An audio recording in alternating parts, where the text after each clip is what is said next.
Obviously, the complete and utter collapse of the economy has hurt millions of people who lost their jobs and then to top it off have had to sit around and watch Congress fiddle away time and do absolutely nothing to get people the kind of relief they need. Yeah, sure. Let's put the Republicans' heads on the chopping block for that, but also Democrats have been too weak in their proposals. As I've said here many times, the only way to support the people is to nationalize all payrolls until the crisis is over. Pay everyone full salaries, up to $90,000 a year, to get folks through the worst collapse in a century. And let them stay at home, safe, healthy, and away from the virus. It's the only way to stop the virus.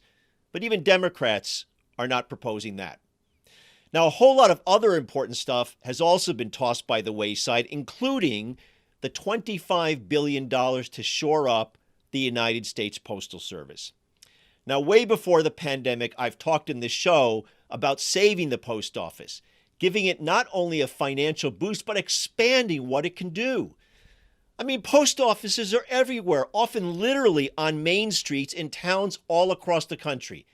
Everyone knows where their post office is. And postal workers have high levels of confidence among people and a long history of being an anchor and a symbol of Americana. After all, who was the first Postmaster General? Benjamin Franklin.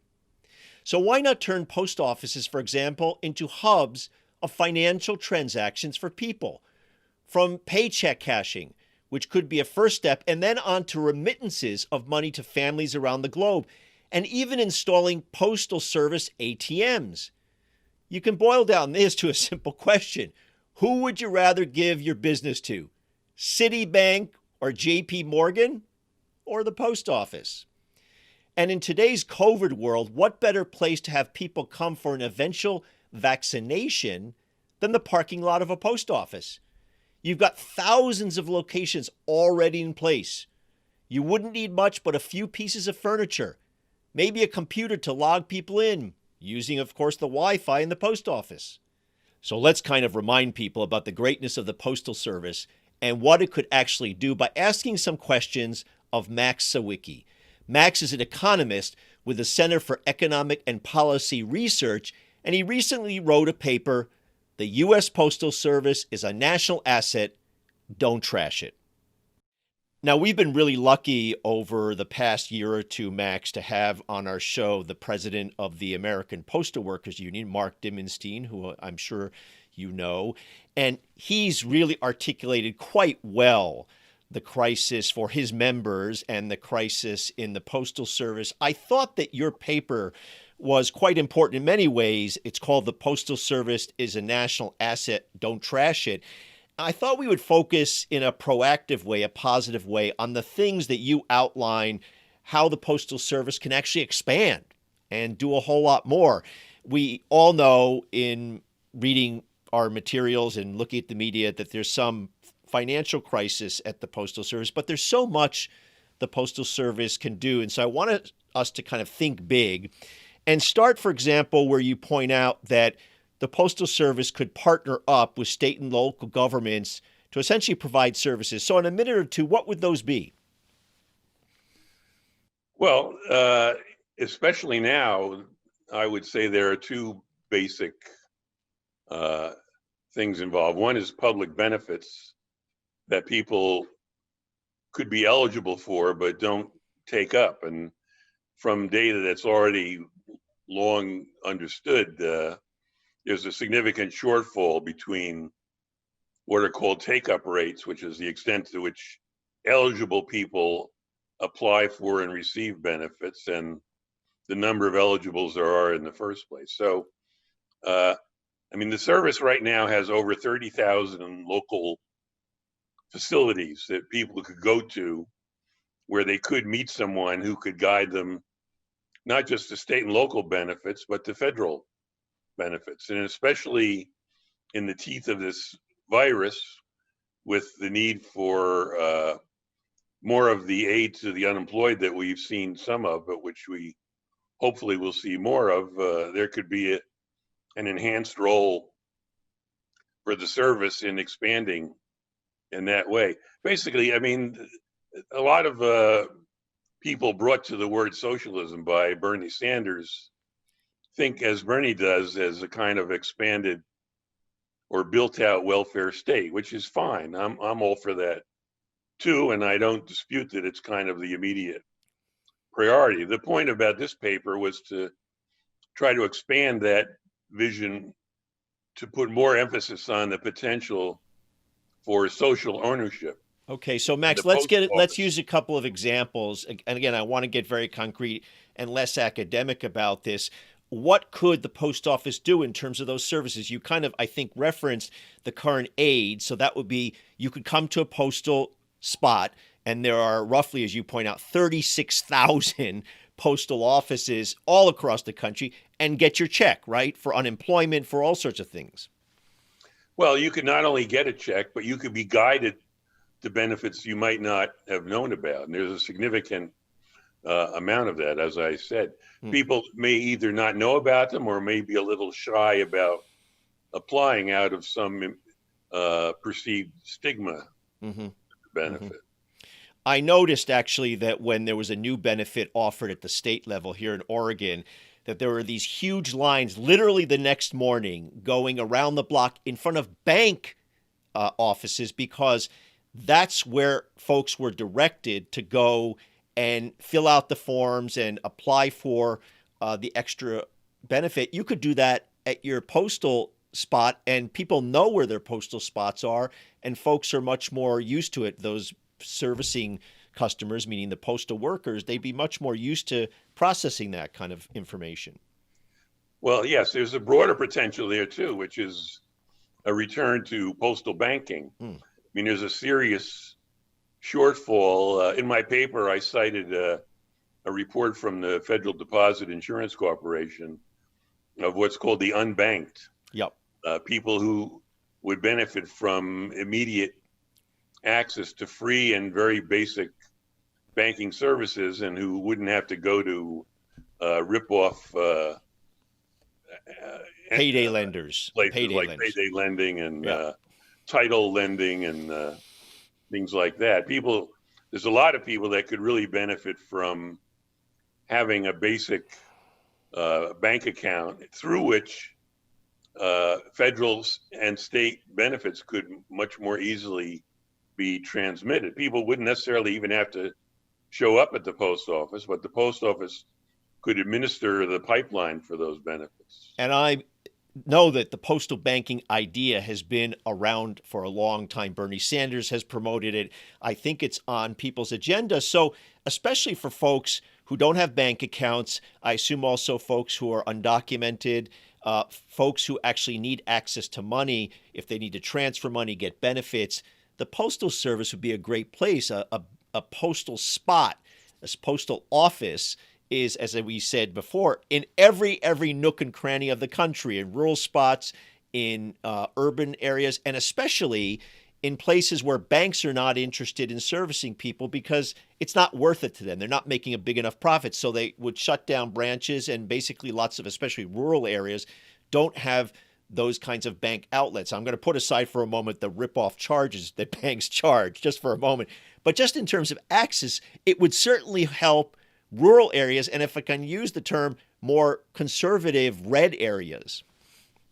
Well, definitely. These areas already benefit from the implied subsidy from universal service. And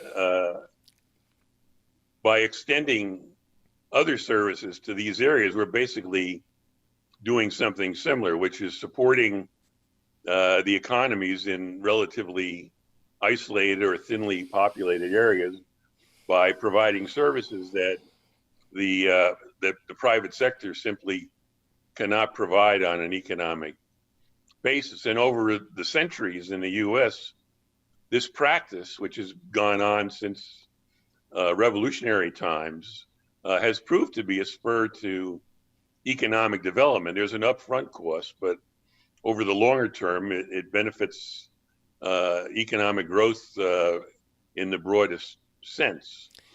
These installations need not be limited to a virtual presence. They could be online. I mean, the Mhm. Postal Service could provide a lot of this online, and the local facilities could provide cleanup and adjustments as needed. But uh, No, I'm curious, as I kind of telegraphed, having postal spots and the Postal Service replace banks, especially when we're talking about postal banking, it seems to me obvious that banks charge all sorts of outrageous fees, especially for those who have lower balances. If you have a very high balance, they tend to waive lots of checking fees. Have you done the computation, or is it just simply obvious that if the Postal Service did this, that it would be a lot cheaper for people and they wouldn't be having to pay those kinds of high fees for basic banking services? well, yes, broadly speaking, the service benefits from economies of scale, which means the bigger you are, the more people you're serving, the cheaper it is to add one extra person to be served. Hmm. And I'm confident that this would also apply in the vein of financial services. But I think the broader point here is that it doesn't necessarily have to pay for itself, uh, user, so to speak. Yeah. In the broadest sense, the expansion of this, I think, has been shown historically to be good for economic development and well-being in the longer term. So I wouldn't apply a profit or a cost savings test to any incremental expansion of the service. I think that the point about benefiting from expansion is you accept possible short-term and incremental costs for the sake of a longer-term expansion.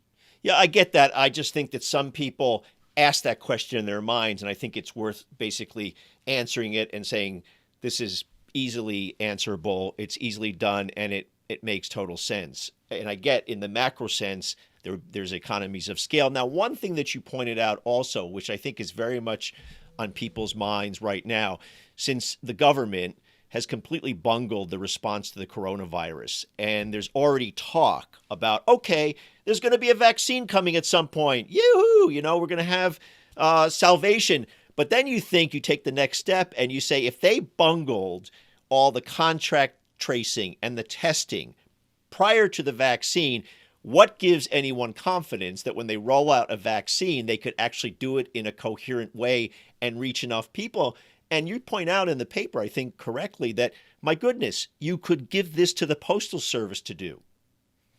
Yes, you could. I mean, these facilities we talked about, 30-something thousand, could dispense a vaccine. Now, I'd be very apprehensive about a Trump vaccine. And there was a story Right. very recently about one of the principals involved working for the administration developing vaccines also has an ownership stake in one of the companies. So But I'd be let's say the very leery vaccine about. comes next. Let's say the vaccine comes next year, and there's a new administration. There's still a challenge in Yes. distributing it. I'm not saying a new administration would bungle it in the same way that the Trump administration did. But the point is, if you're sitting there as a quote unquote general, a field general on the vaccine distribution, and you're looking at the map of the US, you look and you say, my goodness, these are the spots to do it, especially because most postal outlets have outside facilities. They have a pavement, they have a drive, some have parking lots. So you could actually set up those centers Yeah, quite easily. they have a lot of real estate.